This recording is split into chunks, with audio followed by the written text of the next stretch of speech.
খুলনা মহানগরীতে Suarez system বা পয়ঃনিষ্কাশন ব্যবস্থা চালুর উদ্যোগ নিয়েছে ওয়াসা। এতে অর্থায়ন করছে এডিবি। এরই মধ্যে শেষ হয়েছে প্রাক সম্ভাব্যতা যাচাই ও ২০ বছর মেয়াদী মাস্টার প্ল্যান তৈরি। মার্চে শুরু হবে কনসালটেন্ট নিয়োগ ও নকশা প্রণয়নের কাজ। নগর পরিকল্পনাবিদরা বলছেন যে এটি নগরবাসীর জন্য সুফল বয়ে আনবে। সড়কে এই আবর্জনার স্তূপ খুলনা সিটির। ভাগাড়ের ময়লা আর শিল্প কারখানার বর্জ্যে দূষিত হচ্ছে চারপাশ। তাই মহানগরীতে পয়ঃনিষ্কাশন ব্যবস্থা চালুর জন্য একটি মহাপরিকল্পনা তৈরি করছে খুলনা ওয়াসা। এরই মধ্যে তা জমা দেওয়া হয়েছে এডিবির কাছে। ২-১ মাসের মধ্যে অর্থদাতার নিয়োগ করা কনসালটেন্ট তৈরি করবে প্রকল্পের নকশা। ওয়াসা জানিয়েছে ৩ ধাপে বাস্তবায়ন করা হবে এই প্রকল্প। এর আওতায় ১০ ফুট গভীরে বসানো হবে ৩২০ কিলোমিটার পাইপলাইন। ৩টি শোধনাগারের মাধ্যমে পরিশোধিত পানি ফেলা হবে নদীতে, আর বর্জ্য ব্যবহার হবে নিচু জমি ভরাট আর সার তৈরির কাজে।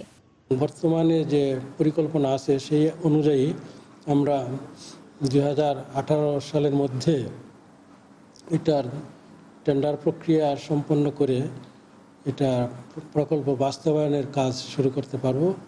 তিনি আরও জানান, বর্তমানে গৃহস্থলীর বর্জ্য ফেলা হচ্ছে রাস্তার পাশে। বিভিন্নভাবে মানব বর্জ্য ও শিল্প কারখানার ময়লা দূষিত করছে পরিবেশ, আর এই দূষণ রোধেই নতুন প্রকল্প।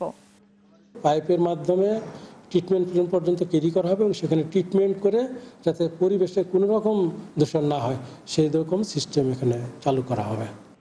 এই সিদ্ধান্তকে স্বাগত জানিয়েছেন নগর পরিকল্পনাবিদরা। তবে প্রকল্প বাস্তবায়নে চ্যালেঞ্জ রয়েছে বলে মনে করেন তারা। খুলনা ওয়াসা সুয়ারেজ নেটওয়ার্কের জন্য যে প্রজেক্টটা হাতে নিয়েছে, নিঃসন্দেহে এটা একটা ভালো প্রজেক্ট, পরিবেশ সম্মত। নাগরিকদের দাবি যাতে এই প্রকল্প সঠিকভাবে বাস্তবায়ন হয় এবং এর সুফল যেন জনগণ ভোগ করতে পারে। প্রকল্পের খরচ ধরা হয়েছে ১,২৭০ কোটি টাকা। প্রথম ধাপের কাজ শেষ হবে ২০২৩ সালে।